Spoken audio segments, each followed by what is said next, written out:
Greetings, viewers, and welcome to another sleight of hand review. Today we're looking at something I'm pretty excited about, actually.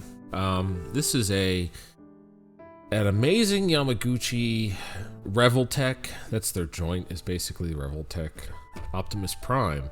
So this is a licensed figure from Amazing Yamaguchi. Normally they've done a lot of Marvel characters in their line, and in this they're doing Optimus Prime. So like I said, I'm excited about this. Amazing Yamaguchi tends to be very poseable. I think there's a mixed opinion on how much people like them, because their aesthetic looks a certain way, especially with comic book characters, and their how they hold up is a little questionable. Some people report easily breaking, if not the joints, then other parts. So I'm hoping this one is pretty sturdy. I certainly love Optimus Prime, and getting him in a highly posable action figure. It doesn't transform, I know, sacrilege.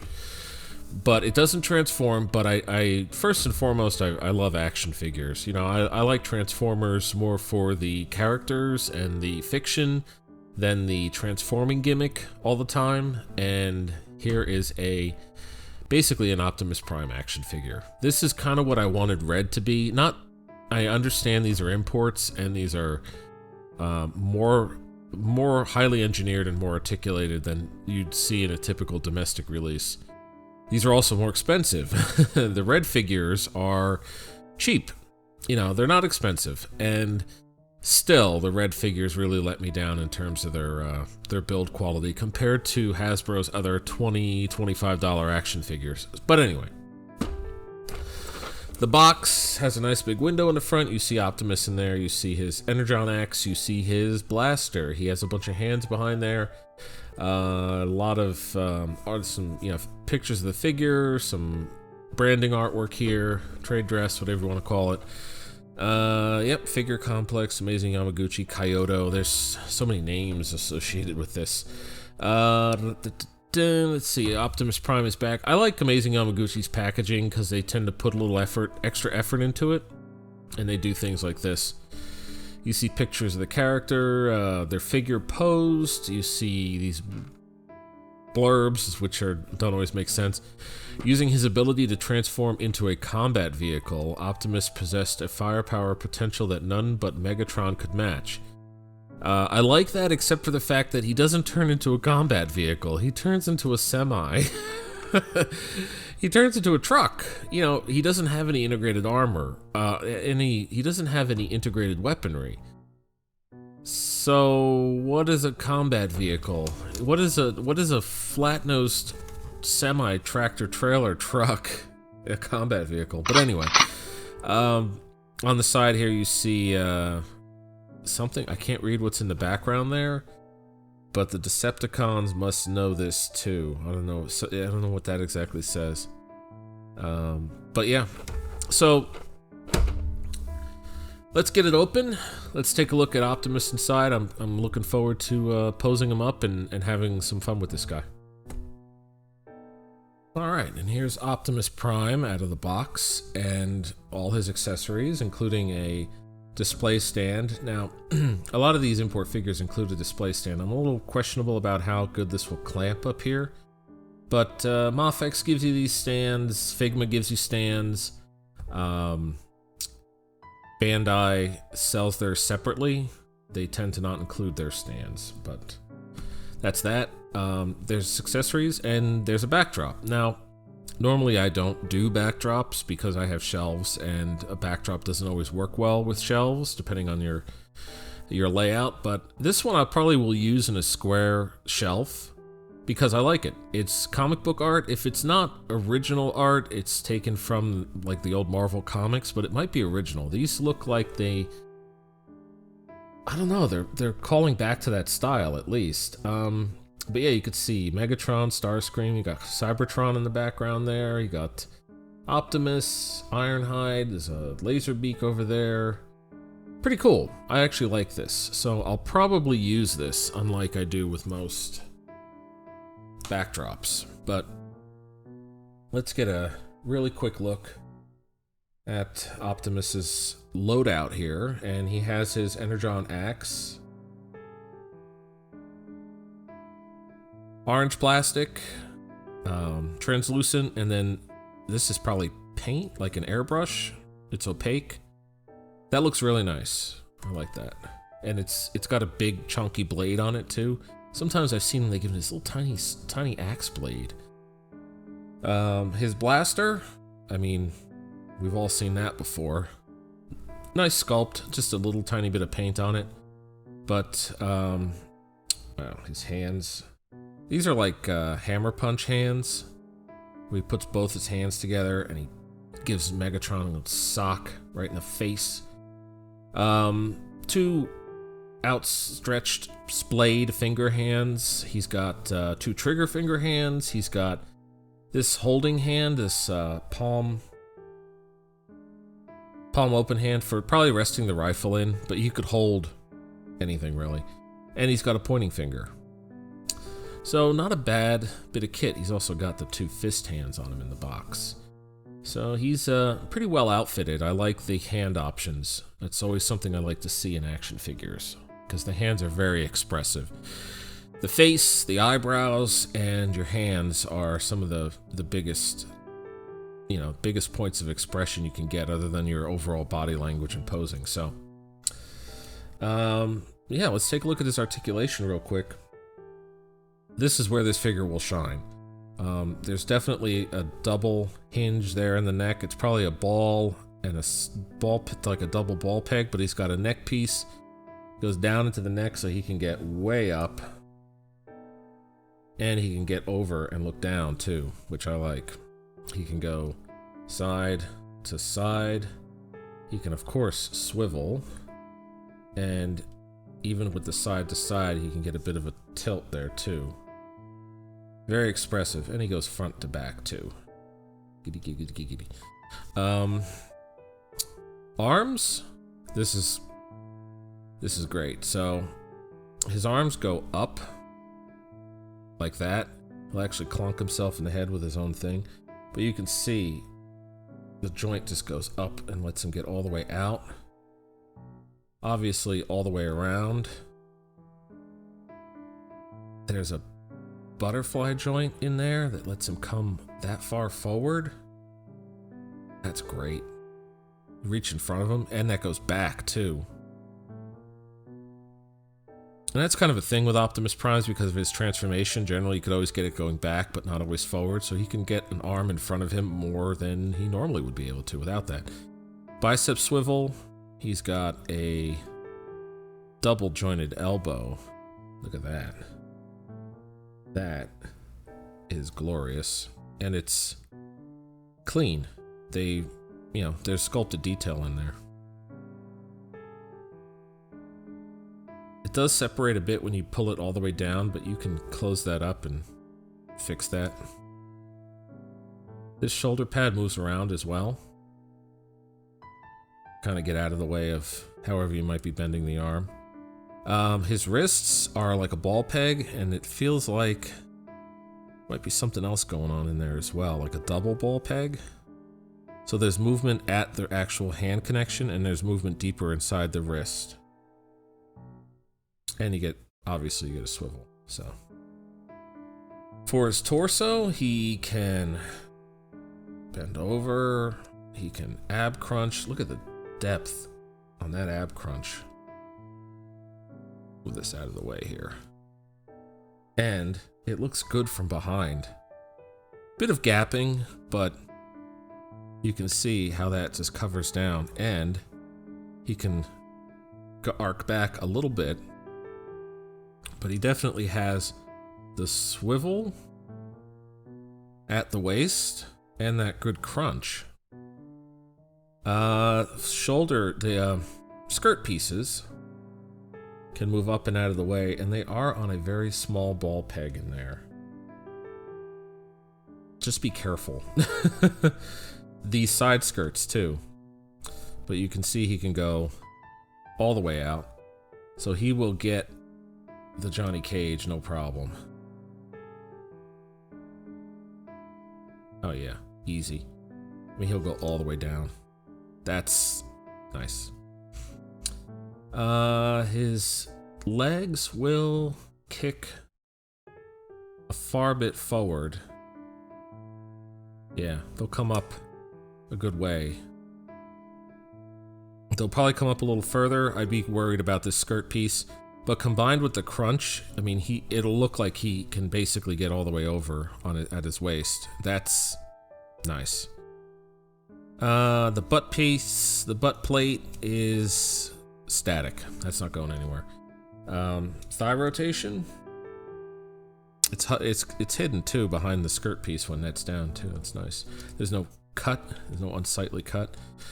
Nice double jointed knee, and that looks pretty good from the front.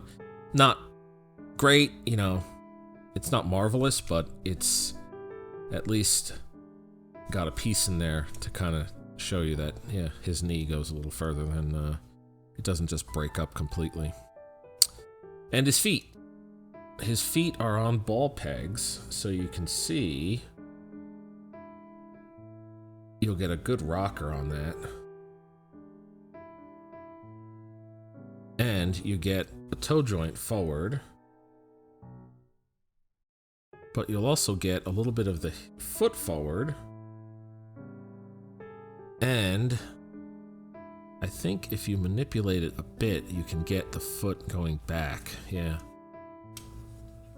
So you can get the foot up inside the leg a little bit just by working the hinge and the ball joint in there. It's like a double. You can see there's a ball going into the foot, and you can see there's a ball up inside. So it's a double, and you can kind of shift it to get a little more foot articulation.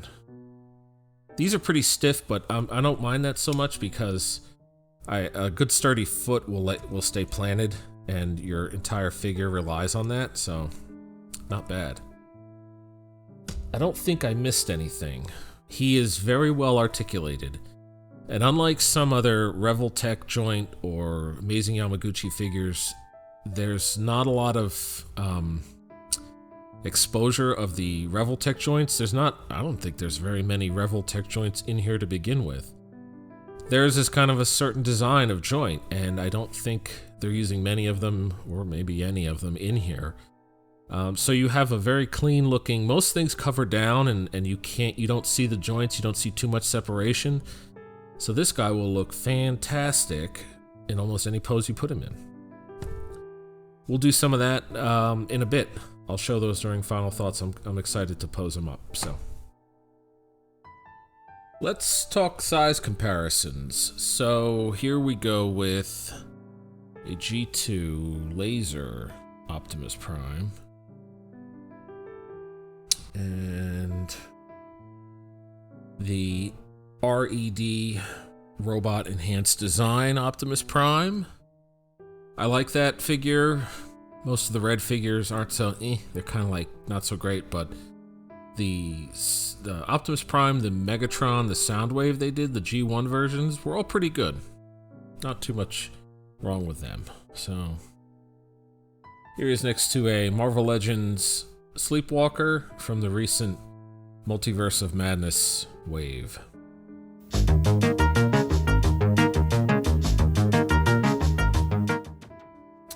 So the reason you're looking at red Optimus Prime here is because the Revoltech Amazing Yamaguchi Optimus Prime had a bit of a problem.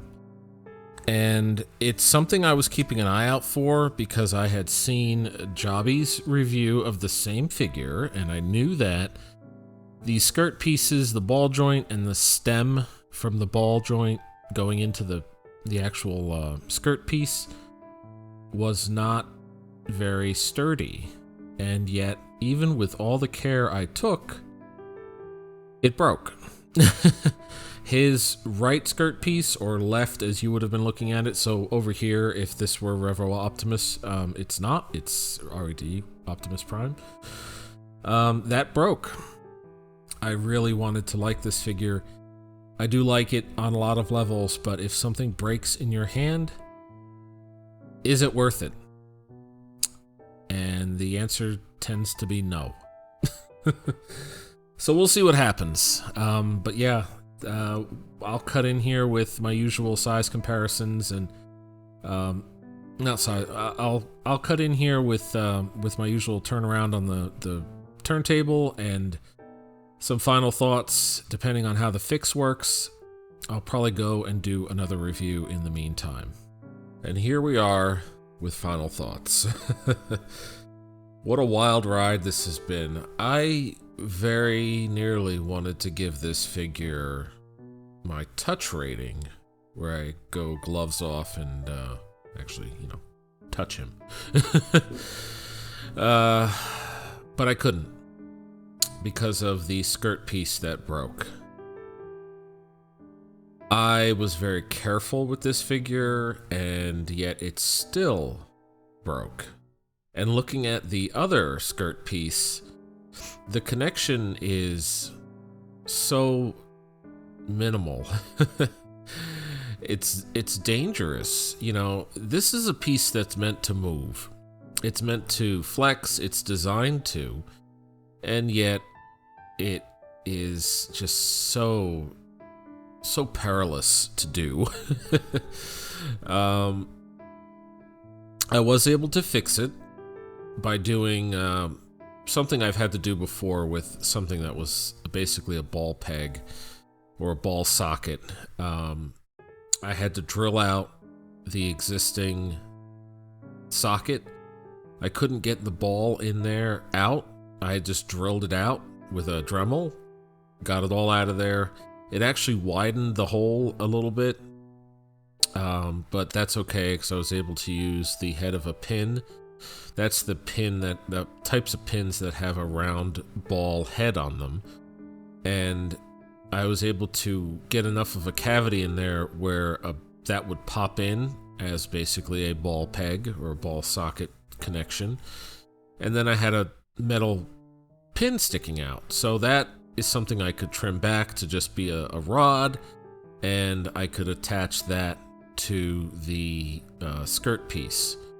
And it'll move. I attached it to the skirt piece with a very powerful adhesive. It was basically a plastic bonding Loctite adhesive. So it works. It'll rotate. It'll move just like the other one. So as a repair goes, yay, that worked. But I'm not thrilled. These figures are not cheap. $80, and that was an auction. I think normally they were going for around that, and they've even crept up toward $100, depending on where you get it from. That's a lot for even for this figure if everything was perfect. This has been a heck of a week. I had this problem with this figure. I opened Mezco Atticus Doom, and he was missing a grimoire, a book. The whole accessory was just not in the tray. And he had a problem with his arm. His arm was popped out of the socket and within his shirt, and it doesn't stay in very well. Mezco is gonna supposedly send me a figure for that, but I'm waiting on them to get back to me about the grimoire because I need that too. So, if you liked any part of my rant or this review, the uphill and downhill that it's been, leave me a like, subscribe, leave a comment. Have you run into a problem with import figures, higher end figures, where something you wouldn't expect to breaks during even light handling and doing what the figure is supposed to do, which is pose? I know there are a lot of people out there that have had that issue, but do chime in. And that's about it. So from me and Optimus Prime here, take care of yourselves and each other, and I will see you next time.